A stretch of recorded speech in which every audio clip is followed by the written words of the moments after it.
Chers amis, bonjour, bonsoir selon le cas.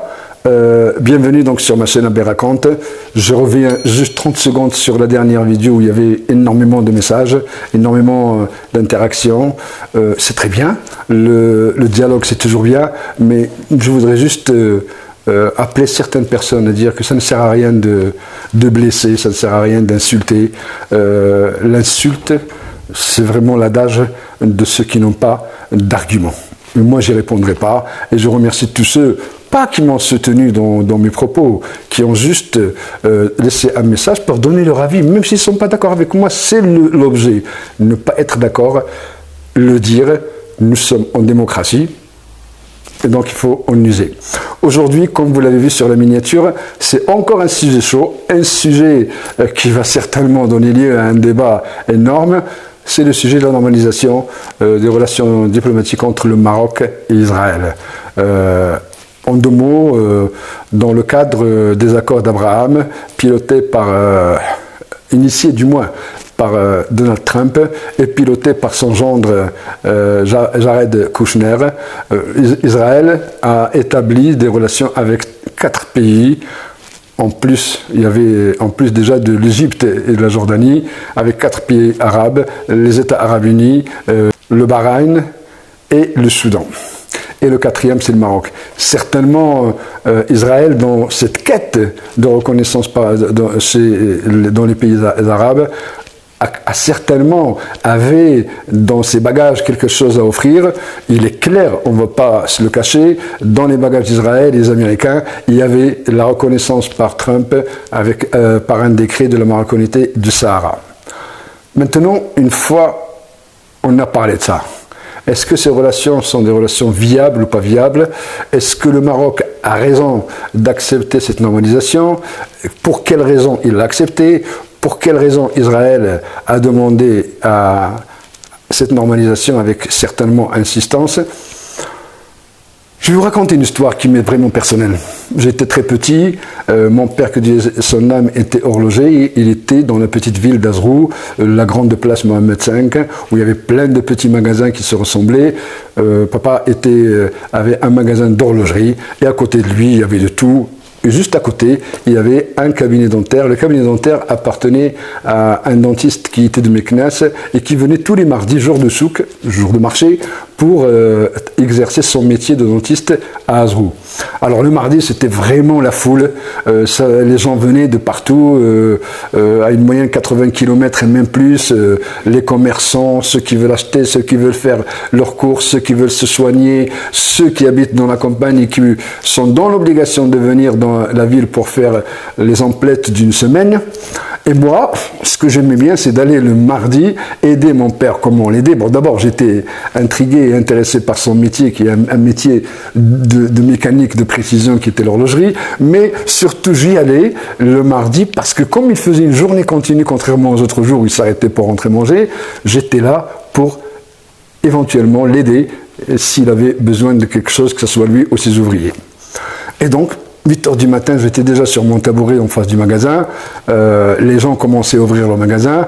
Max, le dentiste, arrive accompagné de son assistante Amina, je crois, si je me rappelle bien. Il me dit bonjour. Alors, jeune homme, il me dit, tu viens aider papa? Je lui dis oui. Il ouvre et d'un seul coup, je vois 4, 5, 6 personnes. Ce sont des commerçants de la place qui sont venus pratiquement en courant, en l'insultant et en lui demandant de rentrer chez lui. Moi, je n'ai pas compris. À mon âge, je n'avais pas compris de quoi il s'agissait. Mon papa a entendu le bruit, les cris. La foule s'est arrêtée. Il est sorti. Je l'ai vu avec sa gestuelle. Il était grand, il était imposant. Il parlait, il avait une gestuelle qui le caractérisait, qui était vraiment très souple. Et au bout de quelques minutes, pour ne pas dire de quelques secondes, les 5 commerçants qui ont commencé à insulter Max, ils sont allés dans leur magasin. J'ai oublié juste de vous dire que Max était juif et j'ai oublié de vous dire qu'on était en pleine guerre des séjours. Et donc, la guerre des séjours venait de commencer. C'était une guerre entre une coalition d'armées arabes et Israël. Il y a eu une défaite des Arabes, certainement, et c'est pour cela cette réaction. Cette réaction de ces gens-là est venue à cause de ça. Mais pourquoi je vous raconte cette histoire? Je vous raconte cette histoire pour vous dire que Max, pour moi, n'a jamais été un juif. D'ailleurs, comme tous les juifs qui étaient au Maroc, on ne les regardait pas comme des juifs. On les regardait comme des compatriotes et ils le démontrent. C'est des gens qui sont, les juifs marocains, ils sont attachés au royaume, sont attachés au pays, ils sont attachés aux traditions marocaines. Et nous, dans le temps, ils étaient nos voisins, ils étaient nos amis, ils étaient nos commerçants, nos fournisseurs, nos clients, ils étaient nos dentistes, ils étaient tout. Ils étaient parmi nous, ils vivaient parmi nous et on vivait avec eux. Et je vous promets, notre éducation n'a jamais été basée sur le rejet. Notre éducation n'a jamais été basée pour dire celui-là est juif, celui-là est musulman, celui-là est chrétien. Le Maroc est un pays où tout cohabite. Toutes les religions cohabitent. Je peux vous le dire, aujourd'hui, à l'instant où je vous parle, il y a encore des synagogues bien entretenues, il y a encore des églises bien entretenues, il y a bien sûr des mosquées puisque nous sommes dans un pays musulman. Je voulais commencer par ça, pour vous dire que la normalisation allait dans le sens de l'histoire, allait dans le sens de ce rapport qu'ont les Marocains et le royaume chérifien avec les Juifs. Ils sont 700 000 Juifs marocains en Israël, ils sont une dizaine Marocains à être dans le gouvernement.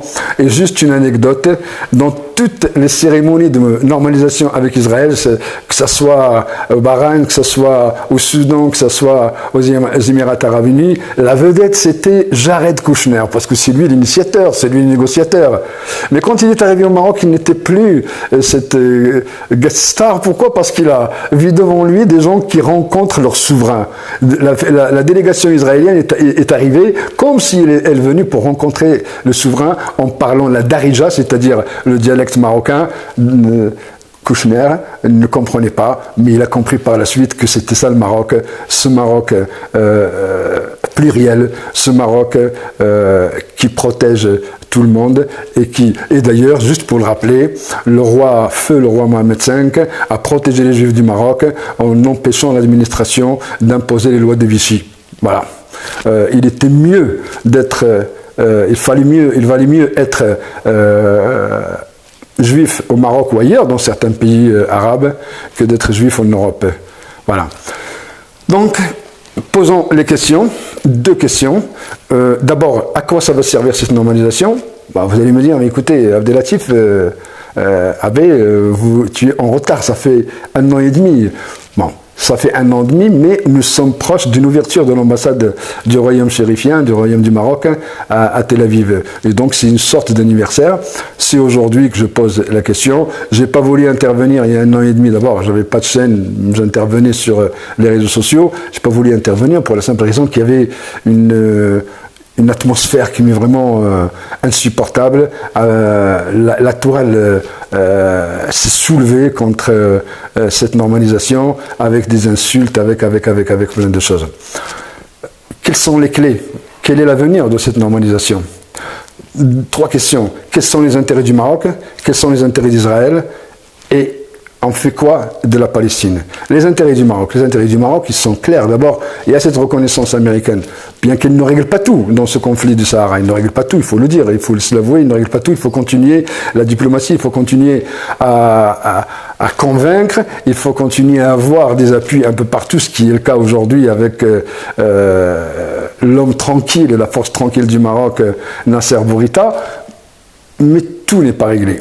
Mais en même temps, quand vous avez des relations des relations diplomatiques avec Israël, ça ne s'arrête pas là. Il y a des relations économiques, il y a un transfert de technologie certainement. Il y a des accords qui ont été signés au niveau de la défense, il y a des accords qui ont été signés dans les investissements, tout investissement possible, dans le tourisme, dans les services, dans l'informatique.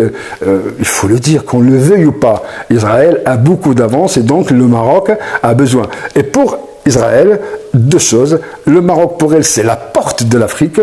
Le Maroc, aujourd'hui, il est un peu partout en Afrique au niveau de son économie et de ses entreprises. Et donc, Israël veut utiliser le Maroc pour, justement, entrer en Afrique. Mettons les choses au clair, le Maroc, actuellement, n'est que le 5e partenaire en Afrique, en Afrique avec Israël. Certainement qu'il va y arriver à la 3e ou 4e position, puisqu'il y a énormément d'investissements, il y a énormément d'accords. Deuxièmement, c'est que Israël, elle a, en normalisant ses relations avec le Maroc, elle a fait une sorte de grosse prise. C'est-à-dire quand vous allez à la pêche, vous pêchez une petite pesquite, puis un petit gardon, et à un moment donné, vous sortez le gros poisson. Et bien, effectivement, le Maroc, c'est pour Israël, c'est le gros poisson. Pourquoi c'est le gros poisson? Parce que d'abord, le royaume est dirigé par le roi, et le roi qui est le prince des croyants, une personnalité respectée dans le monde sunnite, même s'il y en a qui disent le contraire, il est respecté dans le monde sunnite, il est le président de l'organisation Al-Quds. Ça veut dire qu'Israël va essayer avec le Maroc de pouvoir ouvrir d'autres territoires. Mais pourquoi en réalité? Parce que imaginez-vous, Israël est certainement aujourd'hui dans une position dominante. On se demande même, certaines personnes se demandent pourquoi Israël ne négocie pas. Mais je vous le dis, Israël ne négocie pas avec la Palestine parce qu'il n'a peut-être aujourd'hui aucun intérêt de négocier. Israël, il y a 30 ans, 40 ans, voulait négocier parce qu'il était faible. Aujourd'hui, elle se sent très puissante et donc elle n'a même pas besoin de négocier. Mais en même temps, quand vous êtes un pays reconnu par l'ONU, reconnu par l'Europe, par les Américains, et que vous êtes ignoré et non reconnu par tous les pays arabes, tous les pays musulmans, il y a quelque chose qui ne va pas. Israël veut être un État normal, mais pour être un État normal, il faut faire quelque chose et régler ce problème avec la Palestine dans le cadre de deux peuples, deux États, avec Jérusalem-Est comme capitale de la Palestine. Et c'est là où la question se pose. Est-ce que dans cette normalisation, les Palestiniens sont les perdants? Je ne crois pas. Et pourquoi? Parce que le Maroc a toujours montré, il l'a toujours fait, qu'il était un soutien de la Palestine. C'est pas aujourd'hui qui va arrêter. Alors qu'avant, il agissait de loin, aujourd'hui, il va agir de près. Aujourd'hui, il va y avoir des canaux, il va y avoir des communications entre les dirigeants qui vont permettre de rapprocher les points de vue. Vous ne pouvez pas entrer dans une médiation si vous n'êtes pas l'ami des deux belligérants. C'est impossible, parce qu'il y en a un parmi eux qui va vous dire tu es pas du tout impartial. Le Maroc aujourd'hui, il a cette position d'être et l'ami des Palestiniens et aussi l'ami des Israéliens, ce qui va lui permettre de peser pour arriver à cette solution. Et Israël, elle va certainement aller dans ce sens parce qu'elle ne peut pas ignorer le droit international éternellement, elle ne peut pas ignorer la souffrance d'un peuple, elle ne peut pas ignorer que de toute façon il ne sera considéré comme un pays, un État démocratique tel qu'elle le dit, un État tant qu'elle n'a pas donné ses droits aux Palestiniens. C'est vraiment un vrai problème, je ne veux pas rentrer dans le conflit israélo-palestinien parce qu'il y a tellement de choses à faire. Alors ceux qui reprochent au Maroc aujourd'hui cette normalisation, qu'est-ce qu'ils proposent en réalité pour aider la Palestine? Qu'est-ce qu'ils proposent? À continuer à boycotter Israël, à continuer à refuser dans certaines disciplines, dans le sport, à affronter des Israéliens lorsque il y a des compétitions internationales, ce qui est certainement très difficile pour un Israélien quand il voit qu'en face de lui il y a un Arabe qui dit « Moi je suis en demi-finale judo, poids lourd, mais comme en face de moi il y a un Israélien, je déclare forfait ». C'est un symbole énorme, c'est humiliant pour celui qui est en face, mais est-ce que ça fait bouger les choses? Est-ce que ça fait avancer les choses? Je ne pense pas. Il y a beaucoup de pays arabes aujourd'hui qui veulent continuer à faire ce qu'on a fait pendant 70 ans pour libérer la Palestine. 70 ans de guerre. Guerre, la vraie. Comme celle dans les années 60 et les années 70. La guerre diplomatique qui n'a jamais fini. La guerre économique avec de temps en temps le chantage au pétrole. Toutes les guerres possibles, imaginables ont été faites. Tout a été essayé sans aucun résultat. La Palestine est encore plus petite, le territoire où se trouvent les Palestiniens est encore plus petit qu'il y a un an. Chaque année, tous les 6 mois, les Palestiniens perdent l'autorité, ils perdent aussi les terrains. Ça veut dire que ce qu'on a fait pendant 70 ans ne sert à rien.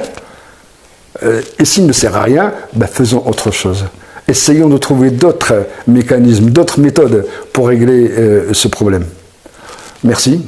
Vous pouvez bien sûr vous exprimer sur ma chaîne.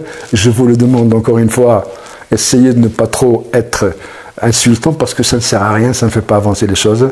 Et vous restez, ceux qui insultent resteront seuls responsables de ça. À bientôt. Je reviendrai vers vous dans une semaine certainement. Désolé, peut-être l'image et la lumière n'est pas bonne. Je vous dis qu'aujourd'hui, là où je suis, il fait 42 degrés. Je ne peux pas aller dans mon jardin où la lumière est naturelle, où on a une belle image. Je suis donc obligé de faire ma vidéo d'intérieur. N'oubliez pas de liker. N'oubliez pas de vous abonner si ce n'est pas déjà fait. Merci. Bien à vous là où vous êtes.